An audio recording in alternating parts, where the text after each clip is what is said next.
Welcome everyone to the recap for the 2018 SummerSlam pay-per-view. Just happened on the network and on pay-per-view just moments after the show is wrapped up.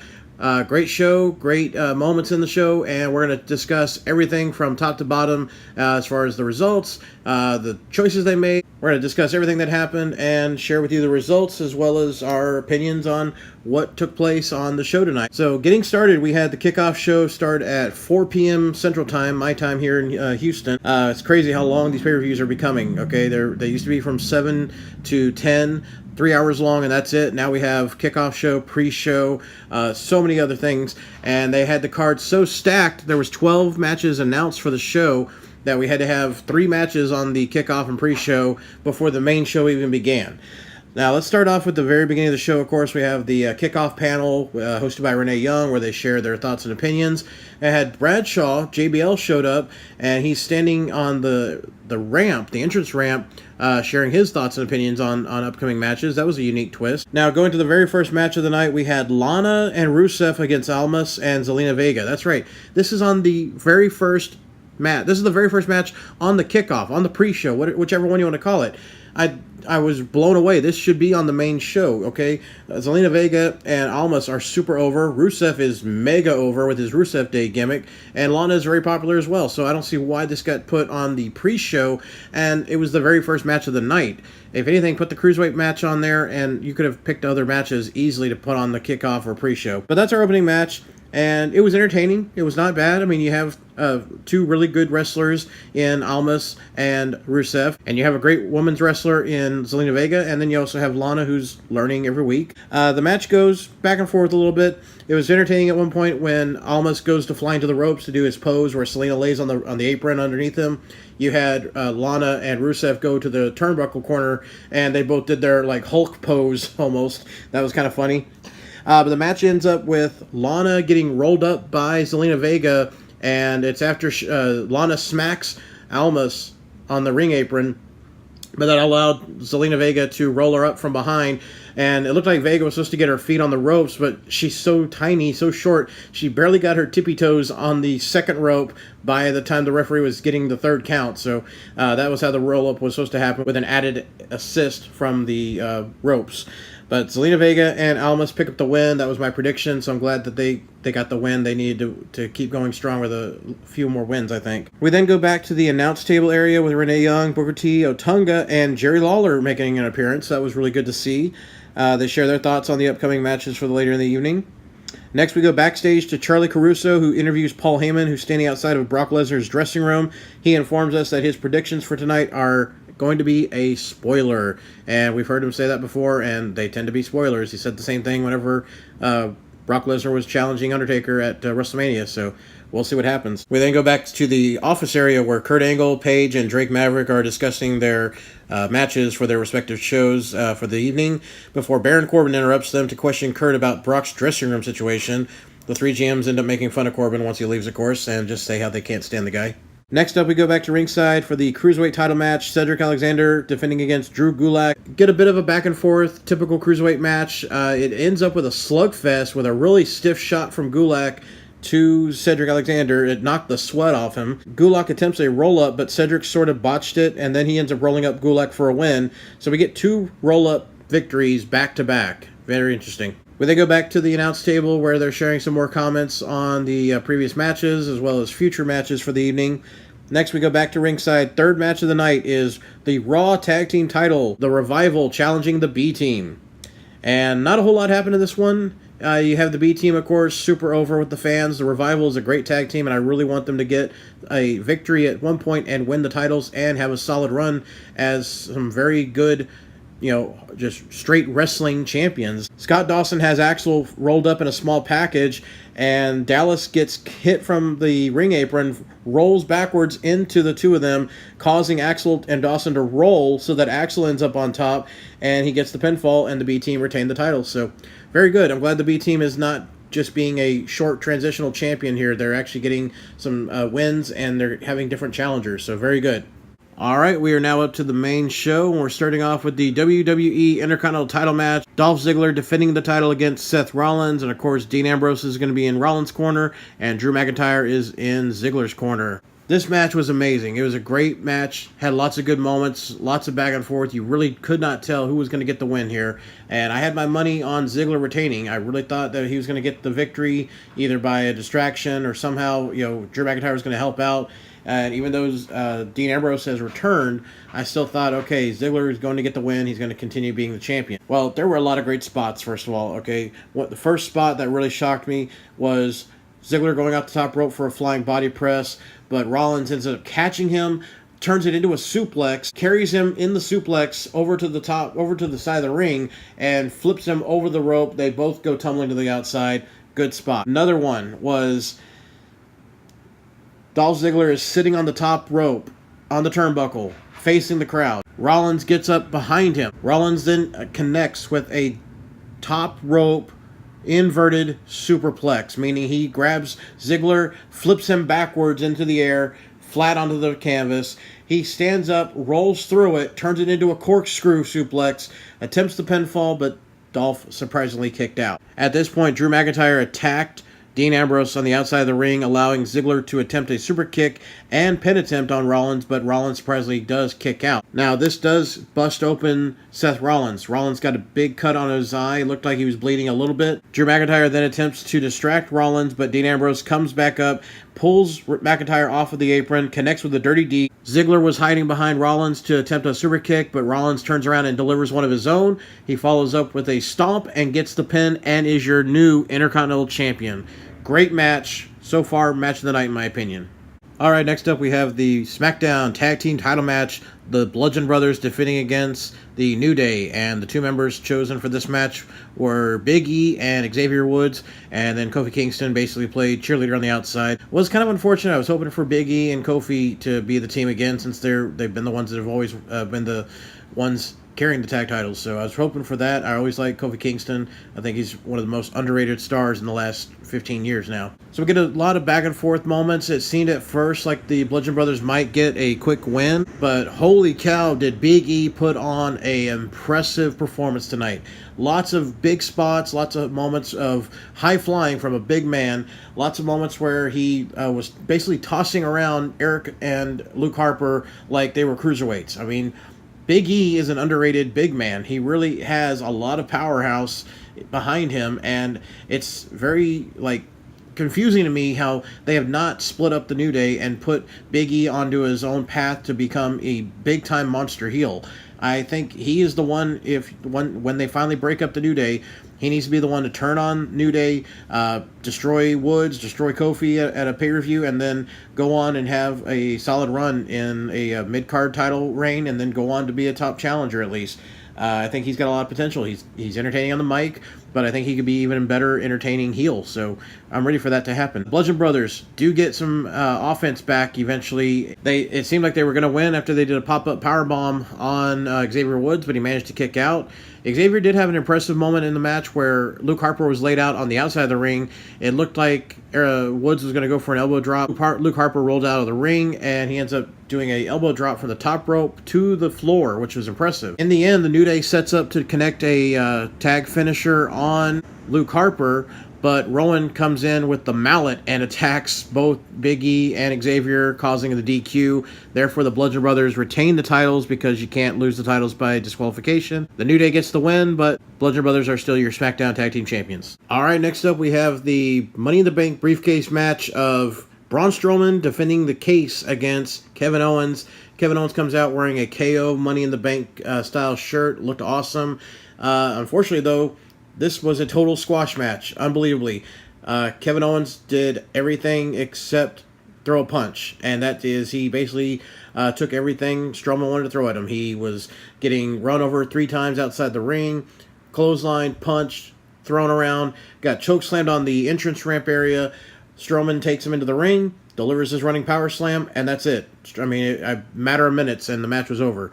Unbelievable. I don't see why they had to do this, except that there's obviously a possibility that Strowman is going to end up cashing in later tonight, so they had to make him look as dominant as possible.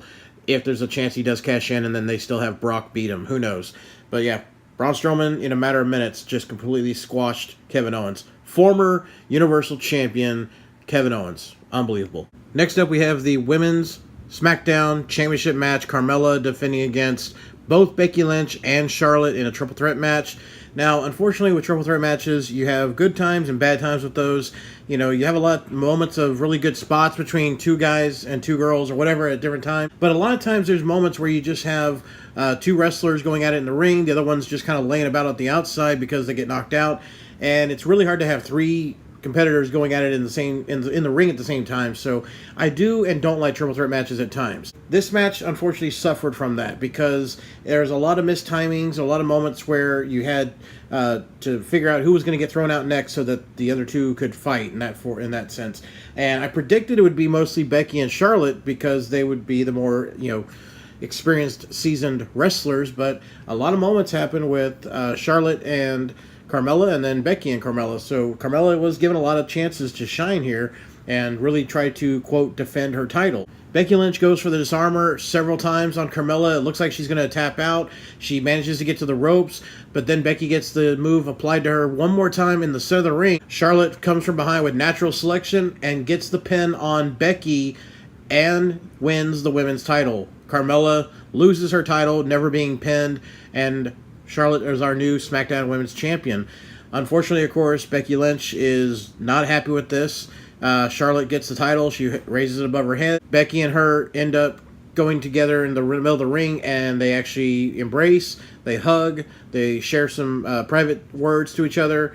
And you think, oh, okay, they're realizing, hey, may the best woman win, and that happened. So there we go. They're still friends. Just then, though, Becky Lynch punches Charlotte repeatedly, takes her to the ground, pounds on her a few more times. The crowd now goes nuts and is cheering yes, yes, yes. Becky throws Charlotte out of the ring, grabs the title, throws it down, is very expressive of how upset she is at this moment. The crowd is going crazy, and this is not exactly the reaction WWE wanted because this is basically turning Becky heel that they were going for, but no, the crowd is cheering her on. They begin cheering, you deserve it, as in, yes, Becky Lynch should have won the title tonight. But we have Carmella as our former champion, Charlotte as our new champion, and now Becky with a hot new heel persona. We'll see what they do on SmackDown when they're in a different town and see if the crowd reacts in a different way. All right, next matchup we have is the WWE Championship match. That's right, it's only a halfway mark of the entire show. We're already doing the WWE Championship. That should easily be in the main event spot every time, but it is what it is. We have to instead have a title belt that's been around for 2 years since Brock Lesnar is the champion. He has to be in the main event. Makes no sense. So we have AJ Styles, the champion, defending against Samoa Joe, and this match obviously was going to be a great match anyways, and it was. It had a lot of really good spots, a lot of good moments. The heat between Samoa Joe and AJ Styles starting to build up even more because we know there's already going to be a follow-up match no matter what the results were for this one. We know they're going to have a rematch coming up at the Hell in a Cell pay-per-view, obviously inside of a Hell in a Cell. And this match gave us all the reasons to believe that because at the very beginning of the show, or beginning of the match, Samoa Joe gets on the mic, cuts a little bit of an extra promo because AJ Styles' wife is in the audience and lets her know, hey, just to let you know, if AJ doesn't make it home, Daddy will still come home. Wink, wink. The match goes back and forth. Lots of good spots. Lots of big moments. It was really impressed to see AJ Styles connect with the Styles Clash on Samoa Joe, but Joe kicked out. Finally, Samoa Joe kicks AJ Styles off the top turnbuckle to the outside. He's got a gash above the top of his forehead. Samoa Joe gets on the top of the second announce table, gets on the mic, looks over at AJ Styles' wife and goes, hey, don't worry. If he ain't coming home, I'll be your new daddy. That infuriates AJ Styles, who runs up onto the first announce table, dives into Samoa Joe, knocking him into the timekeeper's area, grabs a steel chair and starts hitting Samoa Joe with the steel chair, causing a disqualification, and loses the match, but still keeps the title because you can, again, lose the title by DQ. That's our second DQ finish of the night so far. That's crazy. We've had 2 DQ finishes, 2 roll-up finishes. It's going to be a pattern here. Overall, the match was entertaining. I liked it, and it was all just to set up the follow-up match, which we're going to get at Hell in a Cell, which, it's going to be AJ defending the title against Samoa Joe inside the cell. Next up, we have Elias sitting in the entrance ramp on a stool in the dark with the spotlight on him, and he's got his guitar in his lap. And just as he's about to start performing a song, his guitar snaps in half. And he really sells it to where you're not exactly sure, was that planned? Or did he accidentally goof and snap the guitar. You know, they use gimmick guitars whenever he's going to hit somebody. I don't know if sometimes they have him bring a fake guitar out there to pretend play or whatever, but it almost really came off as if he did not mean to have that happen. He looks at the broken guitar in his hand, kind of comes off looking like he's embarrassed. He turns around, kicks the stool across the ramp, walks off into the dark area, and you can hear him throwing stuff, making some noise, and then they just cut away to a promo package. So it was very bizarre. Again, not sure if that was planned or not, but if it was not planned, that's crazy that it happened. But if it was planned, Elias did a great job of selling it. Our next matchup is Daniel Bryan versus The Miz, and it's being titled as 8 years in the making ever since Daniel Bryan joined the NXT show back in the day when Miz was a trainer, or at least that was his gimmick, of course. This match itself was going to be great no matter what, because it had a lot of heat going in between the two. They've been building this up for the last few years, even during the time that Daniel Bryan was injured and unable to compete and never thought he would wrestle ever again. Unfortunately, being on the card with a stacked card like SummerSlam has been, it kind of got lost in the shuffle. The match itself was great, don't get me wrong, but I knew it was going to get lost in the shuffle because, you have so many other matches on here. You have to have a whole bunch of different outcomes and not make it to where several matches have the same outcomes. We've already had 2 matches end with a DQ, 2 matches end with a roll-up, so what were they going to do to make this finish stand out? Well, they did something unique. The match went back and forth, and I really enjoyed it. I thought for a moment that Miz was going to get the win when he hit the skull-crushing finale, but Daniel kicked out. Daniel started giving some stiff hits, stiff kicks. At one point, he was kicking Miz on the apron and goes to kick him one more time, and he ends up kicking the actual ring post, and that looked like it hurt his leg really bad. Miz capitalized to go into the ring and put the figure 4 leg lock on, but Daniel Bryan ends up being able to flip it around and reverse it. A little bit later, Daniel Bryan gets the yes lock applied. Miz tries to make it to the ropes, and as he's doing so, Bryan releases the hold just enough to punch Miz in the back of the head multiple times. Looked very stiff. Now, by the way, Maurice and their baby were sitting ringside the entire time. At this point, Miz and Bryan roll out to the ringside area. Bryan dropkicks Miz into the barricade next to where Maurice is sitting, and we see Maurice slip something to The Miz without anyone else knowing. Miz goes back over to the outside of the ring. Bryan attempts to go over and pull him back in the ring. Just then, Miz punches Bryan in the head with whatever it is that Maurice gave him. Miz runs over to Maurice, hands it back to her without the referee seeing, gets back in the ring, covers Daniel Bryan, and gets the pinfall. Obviously, this is going to be a setup for another match. You know they're going to have another matchup where Bryan's going to get his revenge on everything that The Miz has said, and on top of that, Miz had to cheat to win. So, good heel tactics, good matchup. Just again, wish that they had not rushed this, and we could have had this as a much better matchup by extending it till later on. All right, next up we have the matchup that no one really wanted to see, but we're going to be giving it anyways. Baron Corbin versus Finn Balor. Now, Finn Balor 2 years ago was competing for the vacant, brand new Universal title against Seth Rollins.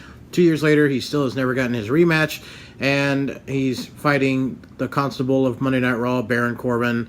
Makes no sense. After Corbin makes his entrance, Finn Balor comes out dressed in his demon attire with his war paint, does his awesome entrance that the fans go crazy for, of course. Bell rings, and he unloads on Corbin. He drop kicks him into the corner, clotheslines him to the outside of the ring, drop kicks him into the barricade, throws him back into the ring, does a double stomp off the top rope onto the back of Corbin, follows up with the coup de grace and the pinfall, and squashes Corbin in a matter of minutes. Now, I don't know why they did this necessarily, because you just had Kevin Owens get completely squashed by Braun Strowman, and now we have another Raw superstar getting squashed. Odd decision making. Maybe Vince was like, oh, well, if we're going to squash one of their guys that the hardcore fans really like, but we'll let another one win in the same fashion, then it'll balance out. Maybe that's it, right? Who knows?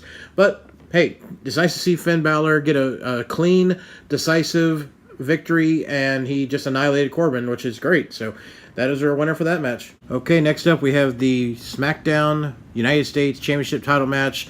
Shinsuke Nakamura defending against the Enigma Jeff Hardy, and this match, in my opinion, could easily be a match of the night, contestant if it was a different matchup this time. And I think if you add any other stipulation to it, whether it was a cage or a ladder match, of course, it would be a contender for match of the year without any question. This matchup was entertaining, but it's on a stacked card with so many other matches part of the show that again it's kind of getting lost in the shuffle. I don't really care about the storyline they're going with, as far as having Randy Orton being somewhat of a stalker, creeper, whatever.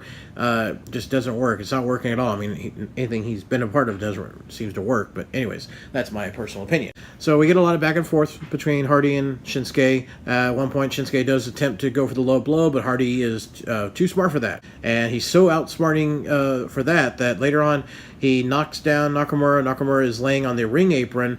Hardy gets on the top rope, stands on top of the turnbuckle post, and attempts a swanton bomb to the outside apron, where, of course, Shinsuke rolls out of the way just in time, and Jeff just lands directly on the apron. That looked like a very stiff hit. Nakamura capitalizes by rolling Hardy back into the ring. He does a standing scissor kick to the back of Hardy's head.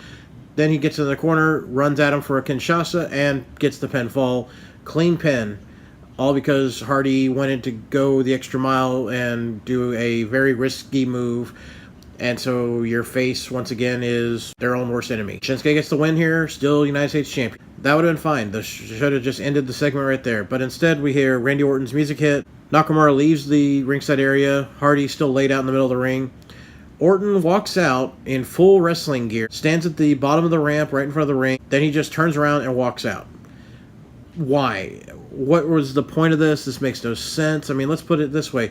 He was flown in to be at the show in ring gear and ready to go to do this one little segment. I hope he didn't get paid anything extra for this pay-per-view.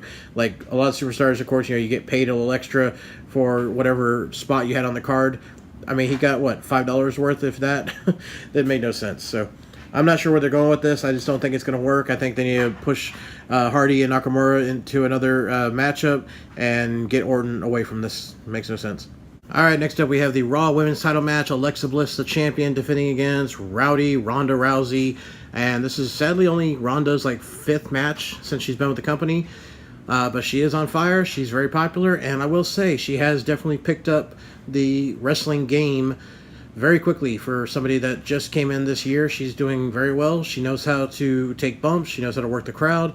She's good on the mic. So I'm all for it. I'm fine with her being in this matchup because not only is she very over with the fans, but she is actually showing she has a true passion for this business, so I respect that. Before the match begins, we get a shot of the Bella Twins sitting ringside because, of course, they gotta, make themselves be a part of anything with the women's stuff, even though neither one of them has really had a match in how long? Next up, Natalya makes an appearance to be ringside, as, of course, she is Ronda's best friend, but she's also been the one helping train Ronda in real life as far as getting her familiar with the, concept of wrestling from UFC. I was very surprised to see Natalya because, unfortunately, of course, just a week ago we lost Jim the Anvil Neidhart, so very good of her to still show up for this show, even though no one would ever expect her to, be here with everything she's got going on with her family. And I also thought it was very sweet that Natalya came out wearing her father, Jim the Anvil Neidhart's Heart Foundation jacket to the ring. That was really nice. Alexa is the first one to come out, and when Ronda comes out, she is storming to the ring with a purpose, with authority. We get the ring announcement. The bell rings, and Ronda begins to chase Alexa. Alexa teases getting out of the ring several times. Finally, Alexa goes up to the ramp, pretending to almost walk out on the match, and Ronda says, "Hey, look, you can have the whole ring. Come on in." She sits down, crosses her legs, and covers her eyes. Alexa comes in, sneaks up from behind to apply a sleeper hold, and then, of course, Ronda goes into her zone. She gets up, throws Alexa off of her, begins tossing her around the ring. She gets her put into a very stiff arm submission. And we know that Alexa Bliss is able to bend her arm as far back as she wants. And so we've seen that happen in prior matches before where she faked an arm injury, but she wasn't really injured. But it looked very bad every time. It looks scary every time you see that kind of torque put onto an arm. During the match, Ronda just begins toying with Alexa. She had her up on her shoulders to do her version of the Samoan drop, where she's basically telling the audience, who's ready for the new women's champion? Tosses Alexa down. She picks her up again, and she literally says to her, hey, are you ready? Here it comes, and does another one. Finally, she gets the arm submission put on her, and Alexa does finally tap out. And we have a brand new Raw Women's Champion, Ronda Rousey. Congrats to her. The match was good, and it did what it should do. It put over Ronda as a dominant champion, and you're going to have to find some sneaky way to get the belt off of her. So, very curious to see who they put her up against next, who's going to feud with her. Obviously, we're going to get a rematch. I doubt it's going to be on Raw. I'm sure it'll be another pay-per-view, but we're going to get some kind of rematch from Alexa, because she does have a guaranteed rematch. But I'm very curious to see who else is going to feud with her after Alexa Bliss is done. All right, we are at the last match of the night. I say last match because this is in no way the main event. Okay, the main event was AJ Styles versus Samoa Joe, because that was the main title. So we have Brock Lesnar defending the Universal title, a glorified 2-year-old championship, against Roman Reigns, the big pup, or whatever they call him. Yeah, that guy. Brock Lesnar comes out with Paul Heyman at his side. Roman Reigns comes out to an insane amount of boos, like expected. Just before the match is about to begin, though, here comes Braun Strowman to the ring, and he's carrying his Money in the Bank briefcase. He gets on the mic and says, "Don't worry, I'm not a coward that's going to cash in on one of you behind your back. I'm going to be right here at ringside the entire match, and whichever one of you wins, I'm challenging right then." So we already have been told there's going to be a cash-in right now. So that excites the fans, because at least they're thinking, okay, even if Roman gets the win, we're going to get a cash-in, and Strowman will get the belt, and, that at least send the crowd home happy, right? So the bell rings, and we get nothing but a bunch of Superman punches and spears from Roman. You're thinking, oh my gosh, they're going to actually have him completely squash Lesnar, so he's fresh to have a match against Strowman, right? Well, no. Brock Lesnar ends up catching Roman during one of his spears and puts him in a front headlock, and you almost think he's going to make him tap right away, and I think that would have been the smart way to go. Roman picks him up, spinebusters Brock. He gets put into the chokehold again. Again, Roman picks up Lesnar, spinebusters again, and gets his way out of there. At one point, Roman goes to spear Lesnar, and Lesnar sidesteps. Roman ends up going through the ropes and collides with Strowman. Braun is laid out. Brock gets outside the ring. Brock Lesnar goes outside the ring. He F5 Strowman, picks up the Money in the Bank case. He begins hitting Braun in the back with the case, and then he flings it all the way up to the stage at the very top. Lesnar then picks up a steel chair that was just suddenly at ringside there next to the entrance ramp. He smacks Strowman a few times with the steel chair, says a few choice words that we can't understand because they bleep it out. Just as he's getting into the ring, Lesnar gets speared another time by Roman and gets a clean pinfall right away. That is the entire match. We had, 5 spears, 3 or 4 Superman punches. Brock did get 2 German suplexes or so, and that's it. I mean, it was ridiculous. This is getting to be just completely insane. This is what you want as your main match to close out the show. 2 guys that throw 2 moves each, and that's it. And they're not even great ones. I mean, Brock Lesnar is a former 3-time champion before he came back from USC. And he had great matches with guys like Benoit and Kurt Angle and others. But we're getting this? This is ridiculous. And yeah, Lesnar's not going to do any more than he has to. If that's all they tell him to do or ask of him, that's all he's going to do. He's not going to care about putting in more effort if they don't expect it from him. Roman is not over. You got nothing but boos and a lot of confusion from the audience as he was celebrating with the title. And now the crowd is booing. The camera pans away from the ring, and you see Roman standing on the turnbuckle celebrating with the title in his hands. And we see Strowman laid out against the barricade in the entrance ramp. And they quickly bring up the trademark copyright logo, and that's it. That's a wrap. What happened to the cash-in? Strowman could easily still get up and cash in, right? But no, they just quickly end the show and wrap it up. And I'm sure the crowd is currently booing the hell out of the arena and Roman, because, again, it made no sense, and I don't understand it. But there you have it. That is our winner for the top match, or the last match of the night. Roman Reigns has become Universal Champion, and who knows if we're even going to get a rematch. Who knows? I don't even know how much longer Lesnar is signed on to be in the company. I know he's trying to get into UFC again. He's going to have supposedly a fight sometime at the end of the year, beginning of next year, and he's probably going away for the rest of the year to go train. So who knows if he's even going to have a rematch. And then I guess we'll get Strowman teasing every Monday for cashing in. Who knows? I don't know. It just seems like a mess. So that's it for the top match. All right, so that is the entire card. That was the entire pay-per-view. Overall, I would say I would give it about a 6 out of 10, and that's being very generous. And we had some good matches, actually. I really enjoyed Seth Rollins and Dolph Ziggler because, of course, they're going to tear the house down. Unfortunately, it was the first match on the main card, so it happened, 6 hours ago? Or 4 hours ago, something like that. And then The Miz versus Daniel Bryan was very good. I was happy with the way they did the storytelling of that match, and then, of course, they're going to put on a good match between those two. And then I also enjoyed AJ Styles and Samoa Joe. I just did not understand the reasonings behind a lot of these finishes because this is SummerSlam. SummerSlam is typically the summertime WrestleMania. It's one of the big four shows from for forever now. Rumble, WrestleMania, Survivor Series, SummerSlam. And usually storylines get wrapped up at the big four.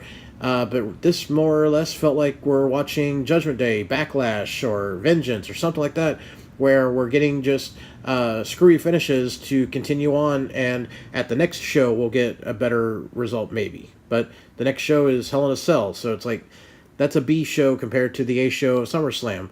It did not make sense the way they chose to do these endings. We had a couple of cheap finishes with people rolling people up using the ropes. We had disqualifications. We had just matches with winners that didn't make sense. And I really just don't see why they can screw things up. Now, I'm going to compare again to NXT. NXT TakeOver last night was an amazing show. Absolutely amazing.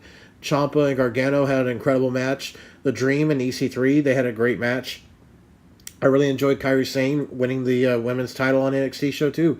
And it's like we have all these great matches from NXT. The next night we get the main roster and they just can't hold a candle to their, quote, developmental level program. Why is that? Why do they think that this version of what they want to give us as a show is better than the NXT show as the main roster, and yet NXT provides much more entertainment, much better storylines, much better storytelling in some ways, too. It's like there's people saying, hey, we need to bring so-and-so to the main roster, and it's like, no, don't, because they're just going to ruin whatever momentum they had at the NXT level. It waters them down, it kills their momentum, and you can see it with a lot of people, like Bobby Roode, like Kevin Owens, Finn Balor, the list goes on, Sasha Banks, Bayley, Asuka. Good Lord, have they ruined so many people. And let's point that out, too. Look at how many matches we had on this show tonight. We had over a dozen matches. And then how many stars were not part of this show tonight? Bobby Roode was not on the show.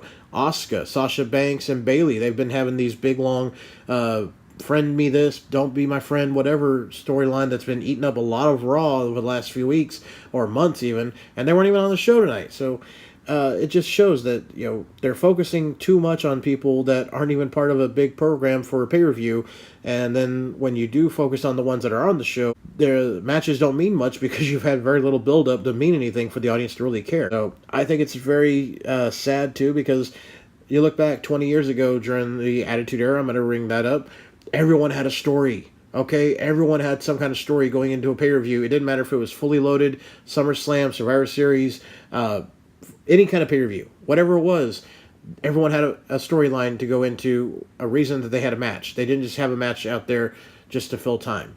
That stopped happening in the early 90s, okay? Early 90s, late 80s, you'd have WrestleMania matches, or you'd have a WrestleMania card with 15 matches, and maybe 8 of them had no storyline whatsoever. No reason. They were just thrown on the card just to fill up the time until the main event. That was it. Well, there you have it. That's my rant and my recap and my full review on 2018 WWE SummerSlam pay-per-view.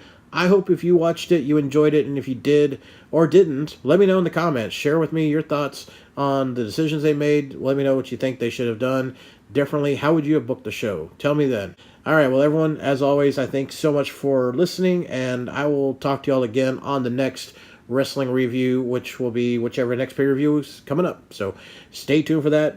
Check me out again, and I'll be sharing my thoughts and opinions. And remember, as always, you can always follow me on Twitter anytime we're doing a WWE show, NXT TakeOver show, etc. I'm always live tweeting during those. You can follow me at Pop Culture Junk 2 and share with me as we're watching live what your thoughts are on the show. All right, take care, everyone. See you next time. PCJ, the Pop Culture Junkie, signing out.